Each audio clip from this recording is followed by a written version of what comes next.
He has zero magic, no special powers, and the survival instincts of a house cat.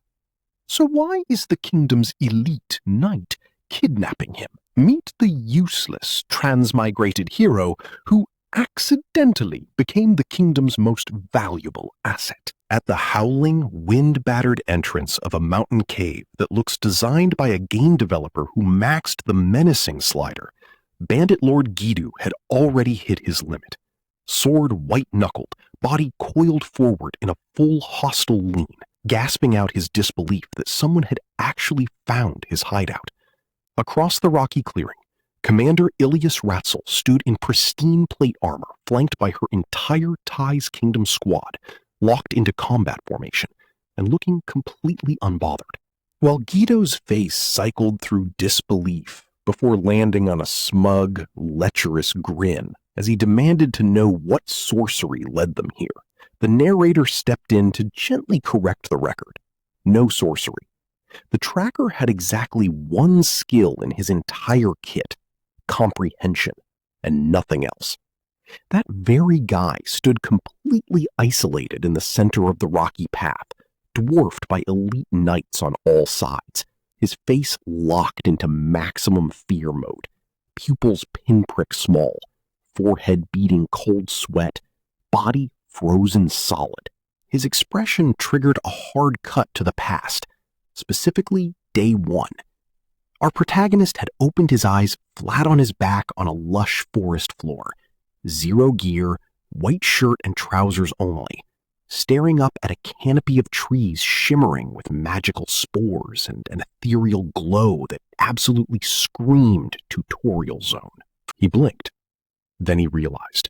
The flora pulsed with a soft, dreamlike light, and quietly, one thought dropped in. He'd transmigrated into another world.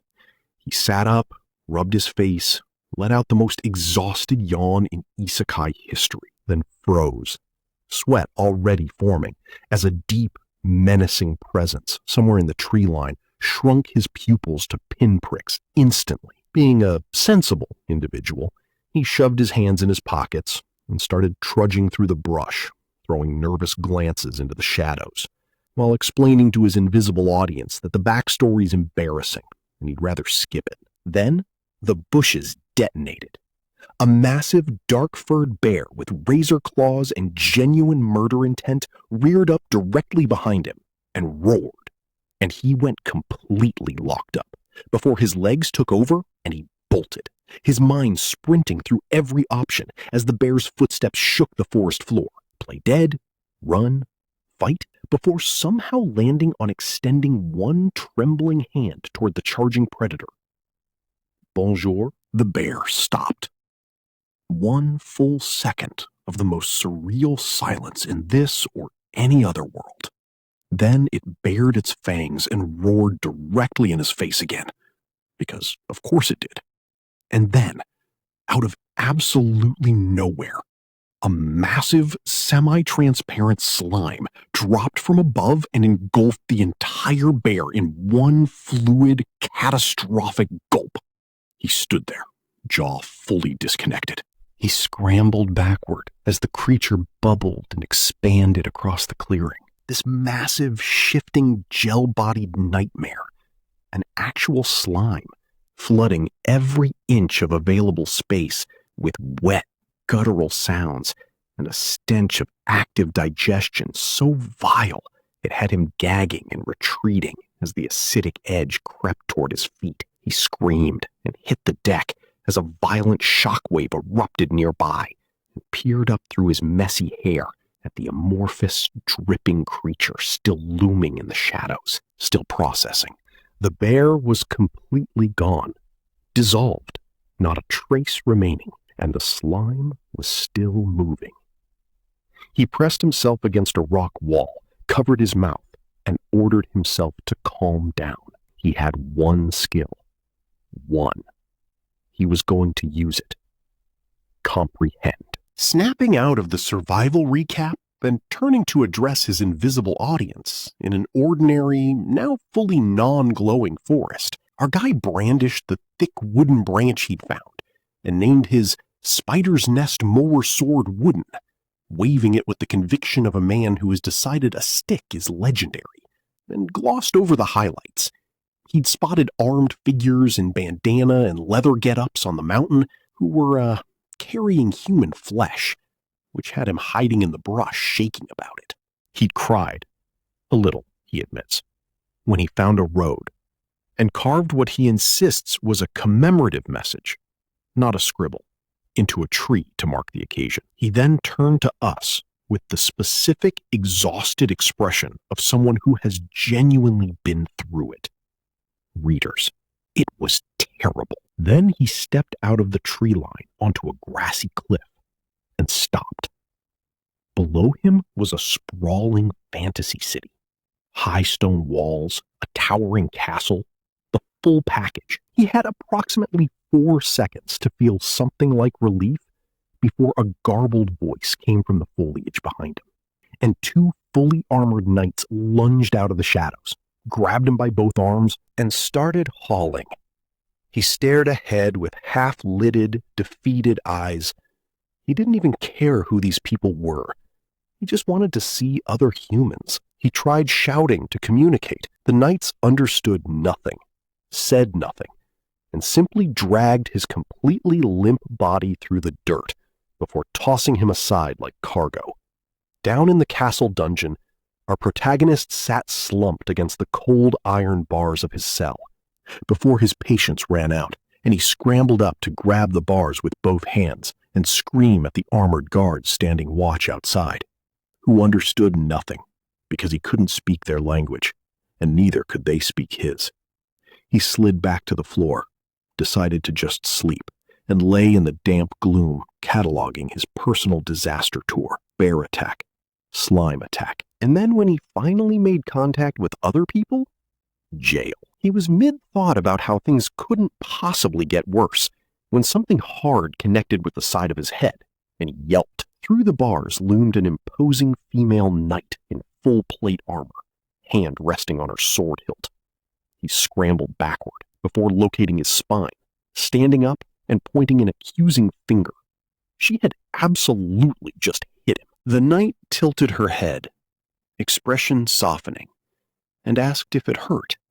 He confirmed that, yes, she had hit him with her sword, and yes, it had. And then her entire commander facade crumbled. Her cheeks went red, she smiled. It was embarrassingly soft. A wave of relief hit him. She could understand him. Maybe. And then she spun around, cape flying, unlocked the cell, and slung him over her armored shoulder with the casual carrying strength of an industrial forklift. Hanging upside down through the stone arches of what turned out to be a large building, he revised his assessment of her. Monstrous gorilla. She dragged him along without explanation, until a soft, refined voice floated down from somewhere above. Oh? Did it fail? The scene resolved into a grand, dimly lit church at night. Towering stone arches, wooden pews. And the source of that voice, Maya, stood raising a hand to her cheek in mild surprise, as the gorilla knight hollered that their captive was awake. From inside the tied-up sack he had somehow ended up in, the young man's muffled protest cut off the moment he realized with absolute shock that he could understand every word they were saying. Maya stepped forward with a reassuring smile and explained, possession spell, a spirit inside him, common tongue now active. He compared it to a famous fictional translator from his world, and Maya had no idea what he was talking about. He waved it off and thanked her. While diplomatically characterizing the knight's transportation style as brute force, Maya turned to look at Illias Ratzel. Illias Ratzel flinched. Then the young man's expression shifted to something serious. There were things he couldn't understand himself, and he doubted they'd believe him. Maya told him she was quite good at detecting lies. His eyes lit up like he'd found a party healer in the final dungeon. He dropped to one knee and asked if he could hug her.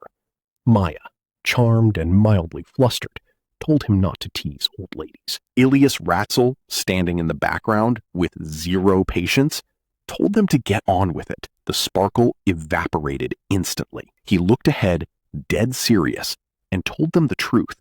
He came from another world. His name was still in the quiet church. Maya and Illias absorbed this in shared silence. Illias Ratzel noting the story was hard to believe, Maya confirming he didn't seem to be lying. But still, he backed himself up with the full bear and slime incident, gesturing frantically through the recap, at which point Maya's composure collapsed entirely as she zeroed in on one detail. Had he seriously just walked out of Black Demon Lord's Killer Mountain? He took a moment to object to that name on principle. Before Maya hit him with the lore, not even dragons went near that place. He filed away the news that this world has dragons under must see. Meanwhile, Illias Ratzel, whose entire brand is unstoppable and unafraid, was quietly trembling about the bear. Maya filled in the mechanics. The bear had eaten rye fruit, which causes unconscious movement towards slime nests, and the abundant fruit he'd carried down from the mountain was also rye fruit. His mana was so impossibly low that the control effect barely registered on him at all, which earned him an extremely awkward sweat drop moment. He had eaten some of that fruit. Of course he had. Maya told him he was incredibly lucky. He processed this, then asked the real question.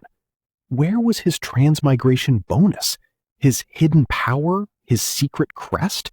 The classic weak-looking guy with a secretly broken true ability? Maya stared at him blankly. Then she laid it out with genuine pity.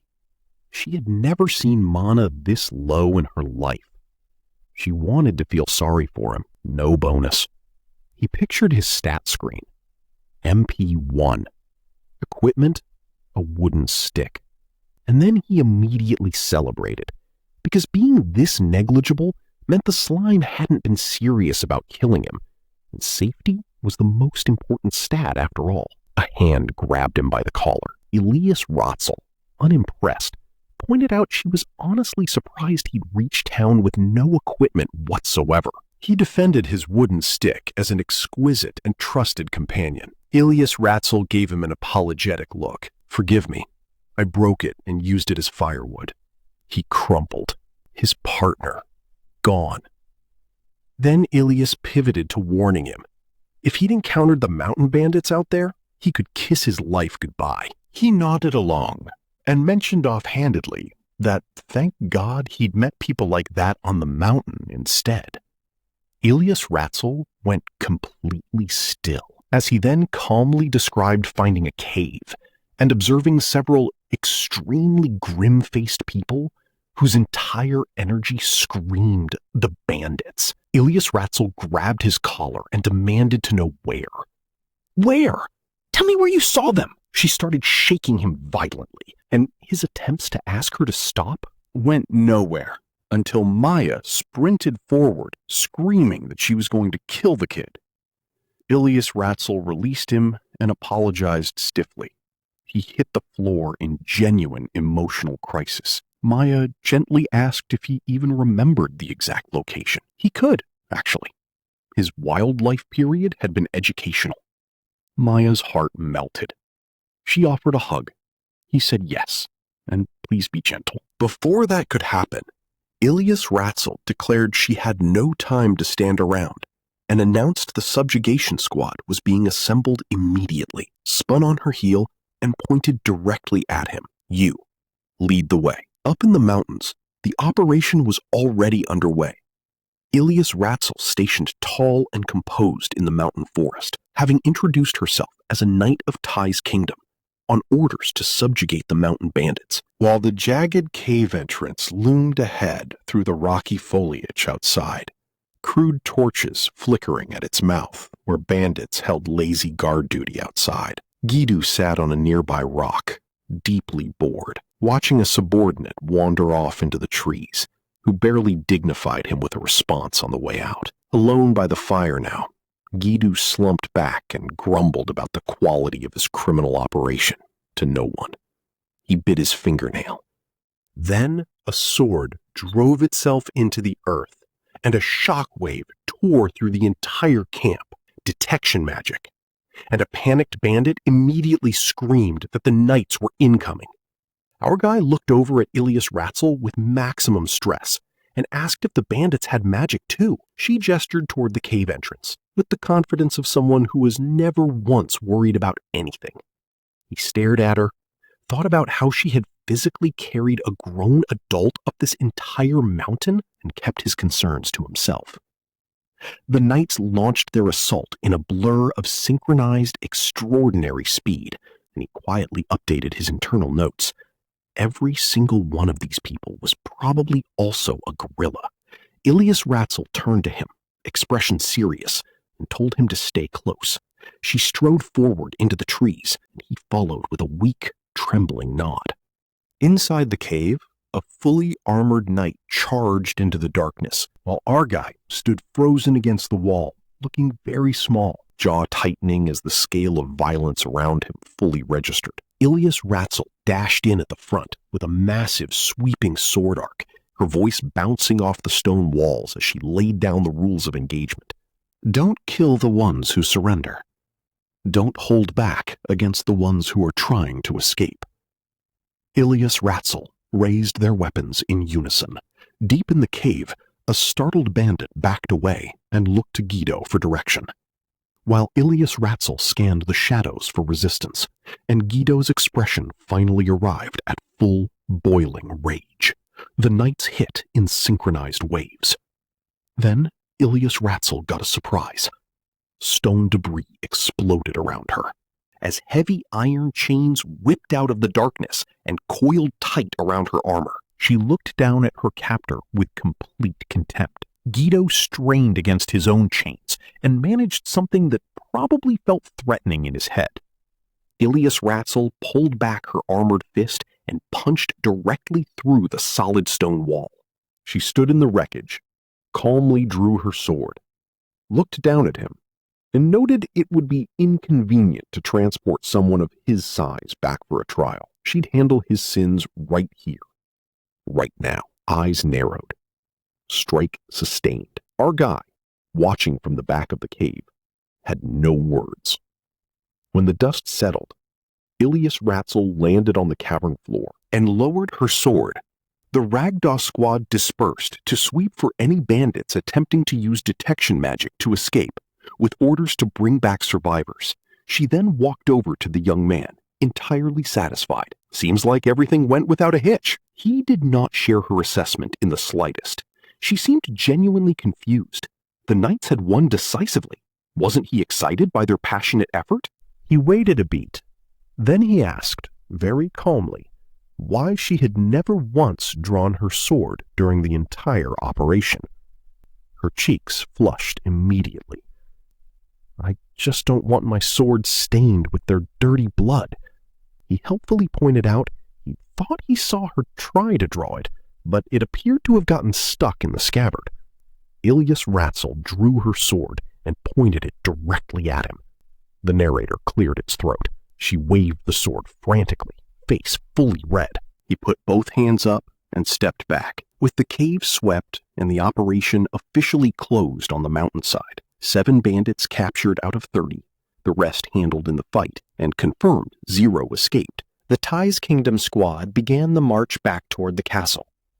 Illias Ratzel walking with full professional composure, carrying our protagonist over her armored shoulder like luggage she'd forgotten she was holding, while he hung upside down in silence and quietly reviewed the absurdity of his entire situation. No special power, no mana, no heroic bloodline, no reason to be here at all. He pictured some vague floating deity somewhere, long beard, robes, shrugging, and concluded this was either God's whim or a summoning that went badly wrong with nobody showing up to apologize for it. He genuinely did not want to fight a demon lord. He did not want a harem. He wanted, specifically and exclusively, to exist somewhere safe and quiet and undangerous. As the castle walls and the sprawling medieval town came into view on the horizon, under a vast cloud-swept sky, he took one deep breath and screamed that wish into the open air with everything he had. Far from all of that, deep inside an untamed stretch of Tease Kingdom forest, a hidden camp of canvas tents sat under a dense canopy that let in almost no light. And inside the main tent, a bandit minion knelt on the dirt floor with his head bowed, voice trembling, delivering his report to the man in charge.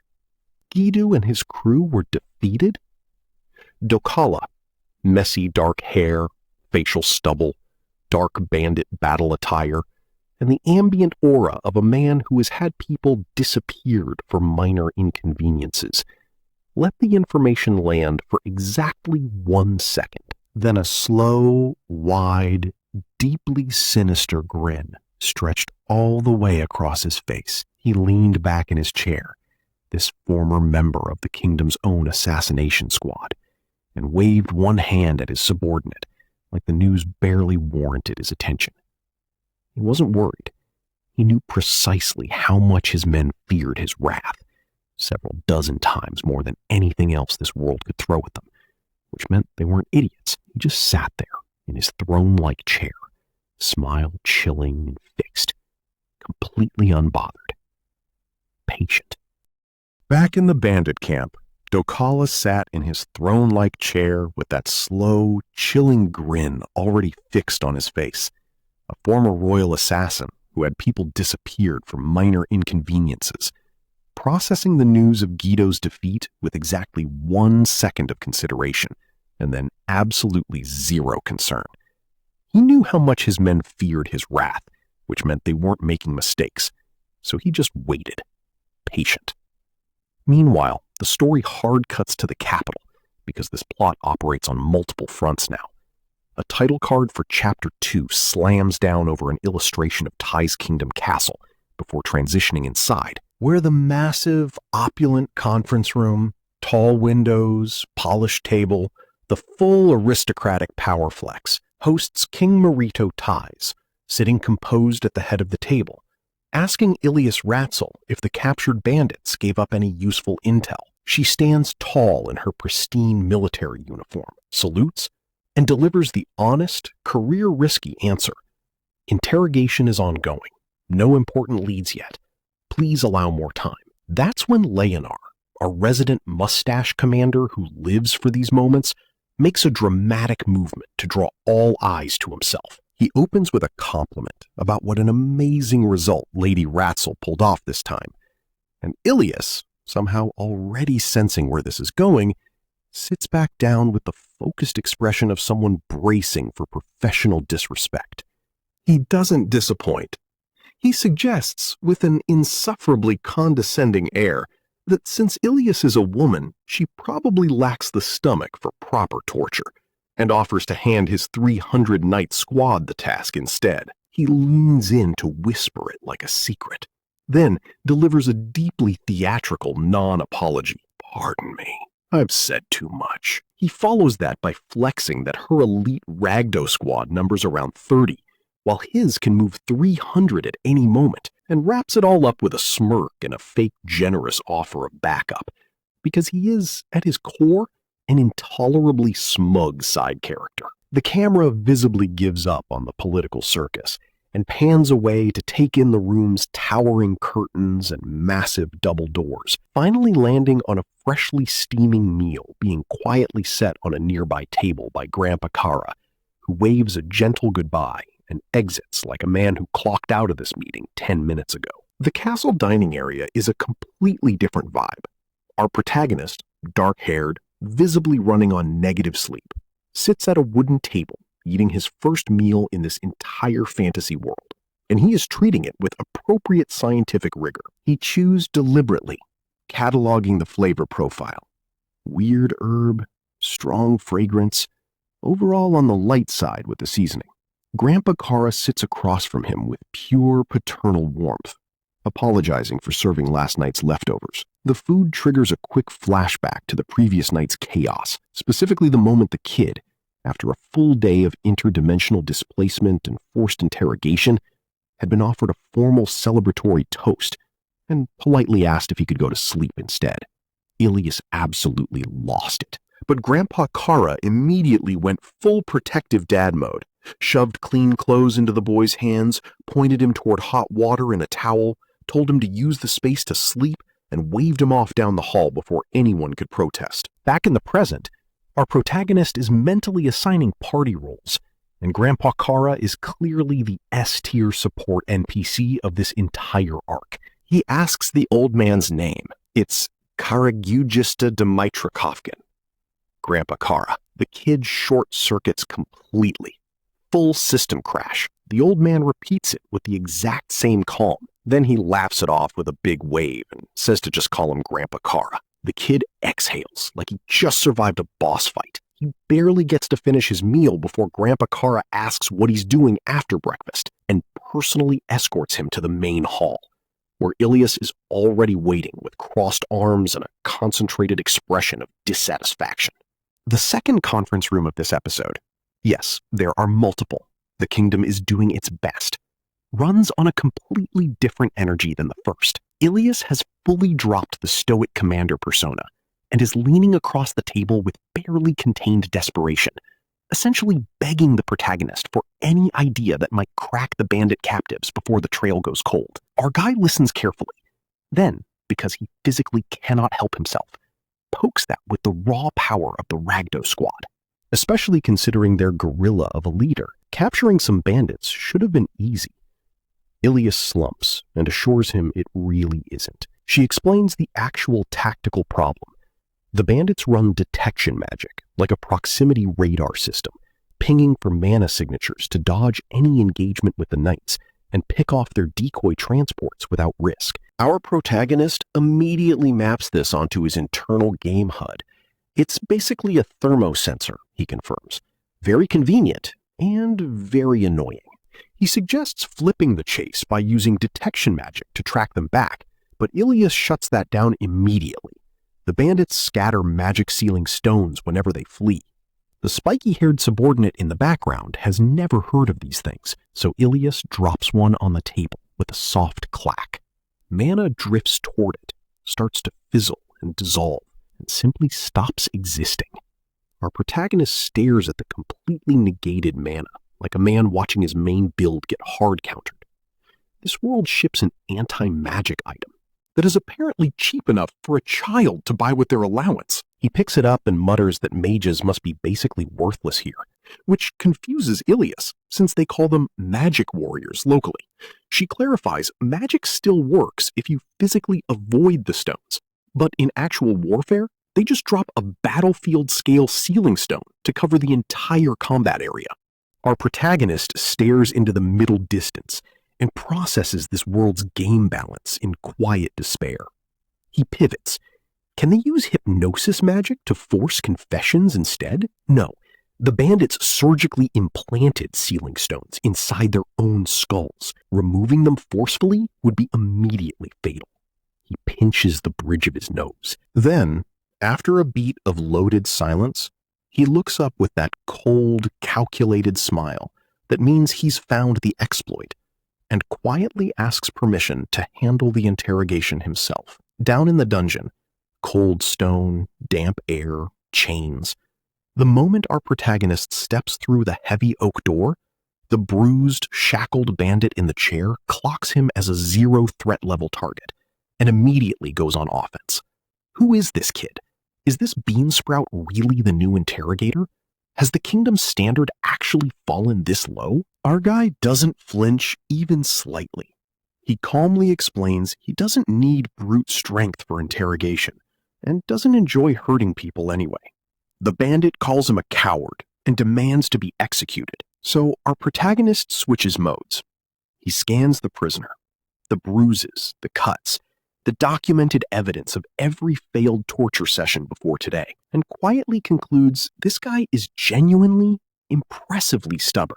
He drags over a chair, sits down across from the bandit with the energy of someone who has infinite patience and zero emotional investment, and points out that the death sentence is already a settled matter. The bandit slams against his chains and tells him to just get on with it, and our protagonist cuts him off mid-sentence with a single pointed finger. He leans in, dark circled eyes drilling into the prisoner, and asks the actual question. Why would someone who's already out of moves still refuse to talk?